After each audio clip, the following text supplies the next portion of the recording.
ఇప్పుడేం జరుగుతుందో తెలుసా?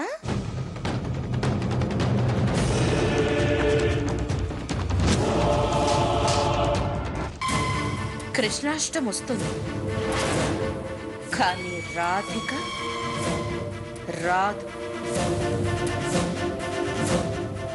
దాంతో ఇంట్లో వాళ్ళు గుండెలు పగిలేలా ఏడుస్తారు.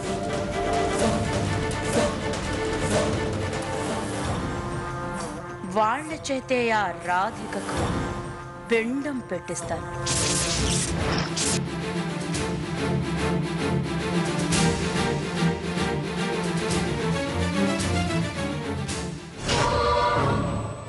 ఎలా ఉంది నా ప్లాన్? అసలు ఆ ఇంట్లోకి ఎందుకు అడుగు పెట్టాను? పెడితే పెట్టాను, శివంగి లాంటి ఈ శోభనతో ఎందుకు పెట్టుకున్నానా అని అనిపిస్తోంది కదూ.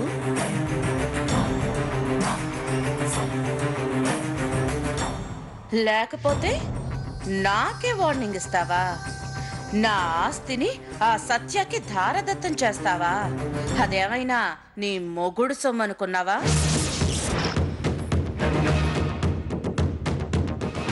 ఎంతో కష్టపడి రాయించుకున్న ఆస్తి కాగితాల్ని బుగ్గిపాలు చేసిందే కాక సత్యకి ఈ ఆస్తిలో వాటా ఇస్తానంటావా?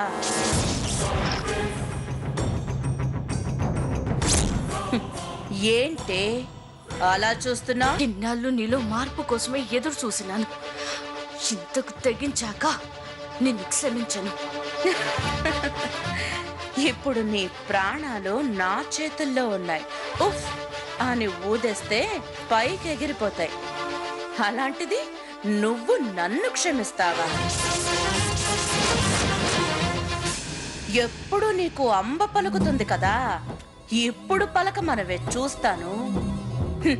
నిన్ను ఆ అంబే కాపాడుతుందో లేక నిన్ను నువ్వే కాపాడుకుంటావో నేను చూస్తాను.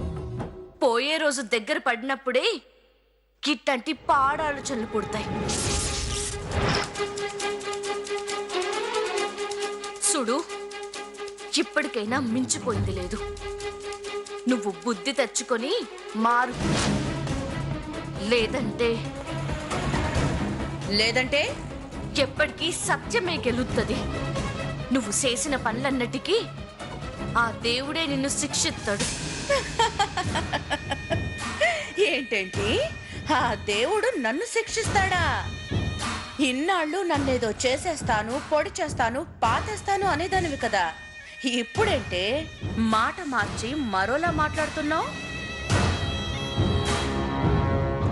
ఉప్పెనలా పొంగిన గోదావరిని తొక్కి పారేసిన దాన్ని ఆ దేవుడు కూడా నన్నేం చేయలేడు. జరగబోయేదాన్ని తలుచుకుంటూ అనుక్షణం చస్తూ బ్రతుకు.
ఇంత రాత్రి వేళ ఎక్కడి నుంచి వస్తున్నావమ్మా? మావయ్య గారు, అది గోదావరి ఆత్మకి శాంతి కలగాలని ఆ దేవుణ్ణి ప్రార్థించొస్తున్నాను.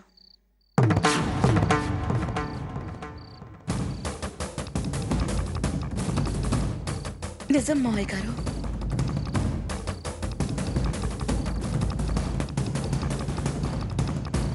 అర్థమైంది మావయ్య గారు. మీరు నన్ను నమ్మడం లేదు కదూ?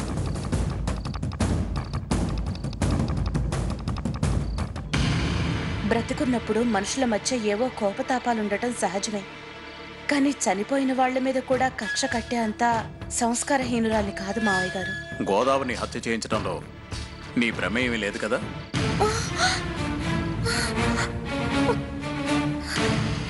ఎంత మాట అన్నారు మావయ్య గారు. నేను గోదావరిని చంపించటమా?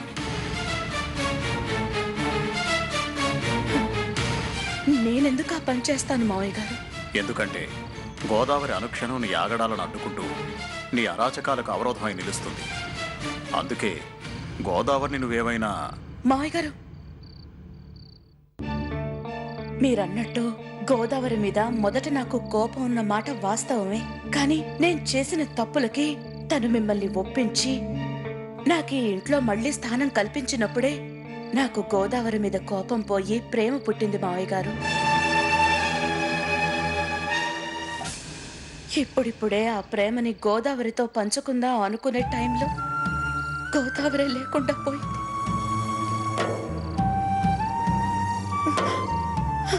ఆ బాధ నా గుండెల్ని సగం పిండేస్తూ ఉంటే ఇప్పుడు మీరన్న మాటలకి నిజంగానే నా గుండె ఆగిపోయేలా ఉంది మావయ్య గారు.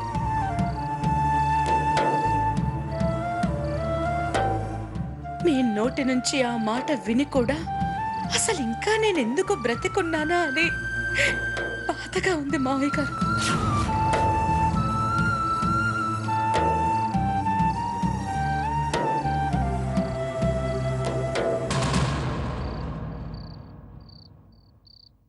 నేనింత చెప్పినా మీరు నమ్మడం లేదు కదూ? సరే, నేనేం చేస్తే మీరు నమ్ముతారు మావయ్య గారు?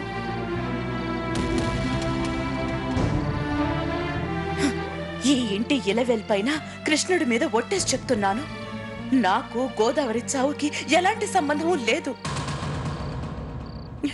ఇంకా నమ్మకం కలగడం లేదా?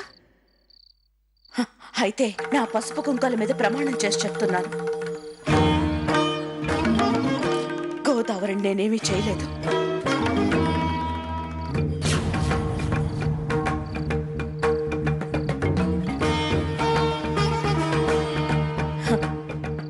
ఏ ఆడది తన పసుపు కుంకాల మీద ఊరికి ఒట్టేది మావయ్య గారు.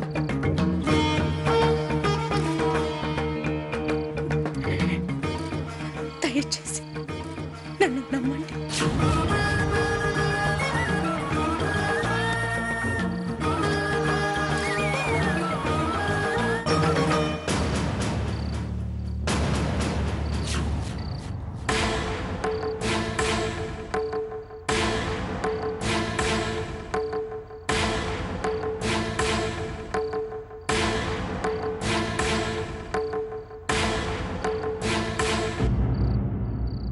ఇప్పటికి నీ మాటలు నిజమని నమ్మి వెళ్తున్నాను. కానీ గోదావరి చావుకి కారణం ఎవరు అని తెలిసిన రోజున వాళ్ళెవరైనా సరే అంతు చూస్తాను.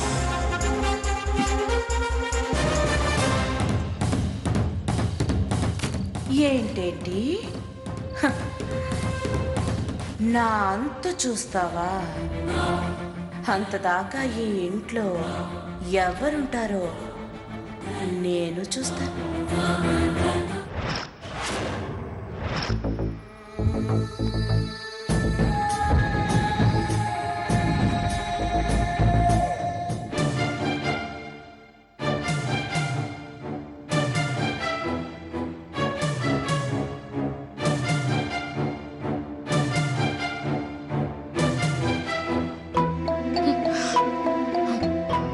ఈరోజు ఎలాగైనా తప్పించుకోవాలి.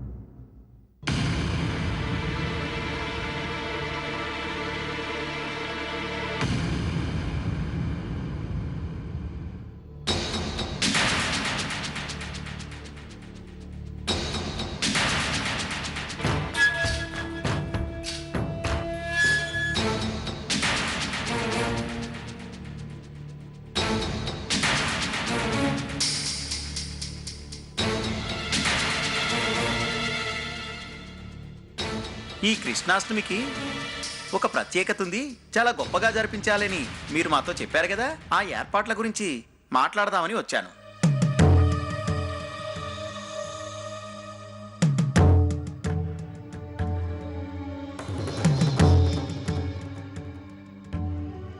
ఈసారి మీ వారసుడికి బంగారు తులాభారం వేయటం, అదే రోజు రాధికమ్మ రావటం, దీనికోసం ఊరందరూ ఎదురు చూస్తున్నారు.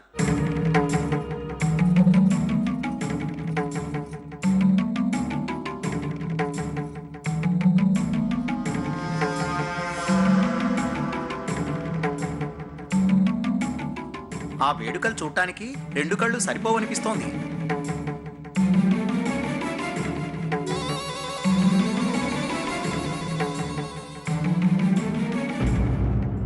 అదేమిటండి అంత మౌనంగా ఉన్నారు?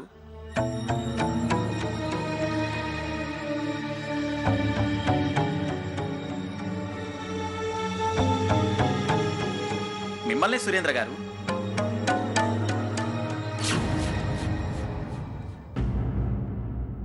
రాధికను తీసుకొస్తానన్న గోదావరి చచ్చిపోతే పాపం వాళ్ళలా మౌనంగా ఉండకుండా ఇంకెలా ఉంటారు పూజారి గారు?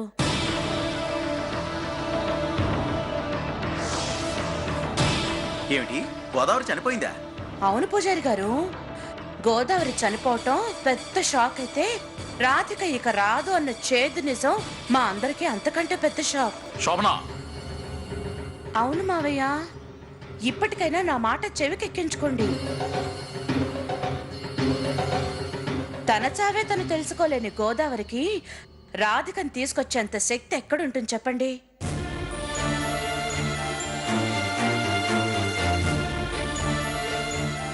హా, ఇక నిజంగా రాధిక బ్రతికే ఉండుంటే ఇంతకాలం రాకుండా ఎందుకుంటుంది చెప్పండి?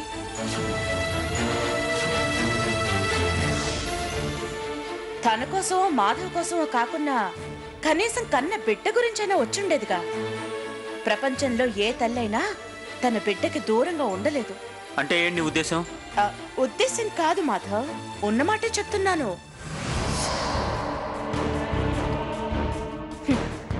రాధిక బ్రతికుంది అనుకోవటం కేవలం మన భ్రమ మాత్రమే.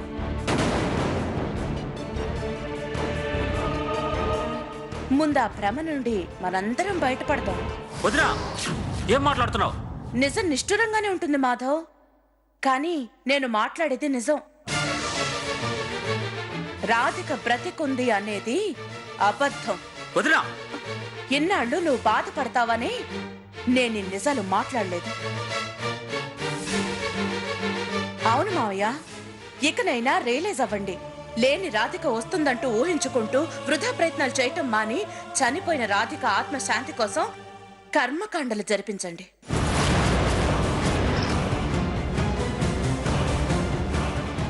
అవేగానే జరిపించకపోతే చనిపోయిన ఆత్మలు అటు స్వర్గానికి ఇటు నరకానికి వెళ్ళలేక ఇక్కడిక్కడే తిరుగుతూ ఉంటాయి. రాధికకి ఇష్టమైన కృష్ణాష్టమి రోజున పిండ ప్రదానం చేసి రాధిక ఆత్మకి శాంతి కలిగించండి. ఏయ్, ఏం మాట్లాడేవే నువ్వు? నా రాధికనే చంపేయాలనుకుంటావా? ఎంత ధైర్యమే నీకు? నా రాధికే కర్మకాండాలు జరిపిస్తావా? నిన్ను ఊరికే వదలను. ఈ రోజు నా చేతిలో అయిపోయావు. ఏం చేస్తున్నావు? ఆ మాట్లాడటానికి ఎంత ధైర్యమే నీకు? చంపేస్తాను వాళ్ళు నిన్ను. నా రాధికే కర్మకాండాలు జరిపిస్తావా? అయిపోయావు ఇవాళ నా చేతిలో నువ్వు. అయిపోయావు నువ్వు. చంపేస్తాను నేను. ఎంత ధైర్యమే నీకు? కర్మకాండాలు జరిపిస్తావా?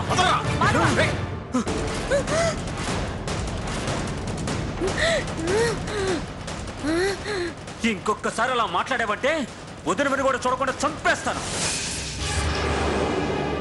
ఏంట్రా ఆవేశం? ఏం మాట్లాడుతున్నావు నీకు అర్థమవుతుందా? పో, వెళ్ళరా. వెళ్ళు. పూజారి గారు, నేను మీకు మళ్ళీ ఫోన్ చేస్తాను. అయ్యా. వెళ్ళండి. శోభన, అసలే పుట్టెడి దుఃఖంలో ఉన్న మాధవ్ ముందు నువ్వు అలా మాట్లాడొచ్చా? ఉన్న మాటే కదా అన్నాను. ఏంటే ఉన్నమాట? రాధిక బతికుండకూడదని నువ్వు కోరుకుంటున్నావు. అదే నీ మనసులో ఉన్నమాట. అవును శోభన, నీ అభిప్రాయం మా మీద రుద్దాలని ప్రయత్నించకు. రాధిక ఉంది, బ్రతికే ఉంది. నువ్వెంత దుర్మార్గంగా ఆలోచించినా ఆ దేవుడు మాకు అన్యాయం చేయడు. మా రాధికను మా నుండి దూరం చేయడు. ఇంకోసారి ఇలాంటి మాటలు మాట్లాడి మా కోపానికి గురికాకు.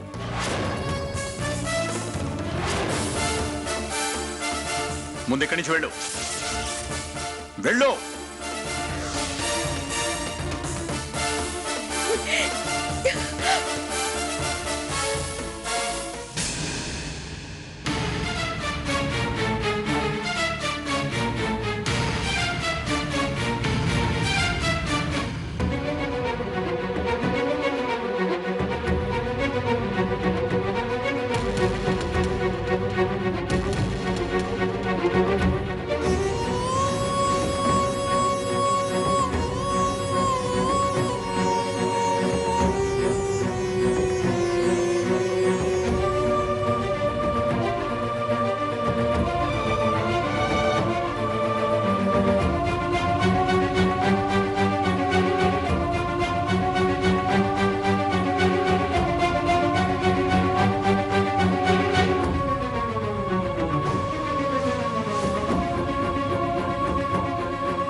ఇక నిజంగా రాధిక బ్రతికే ఉండుంటే ఇంతకాలం రాకుండా ఎందుకు ఉంటుంది చెప్పండి.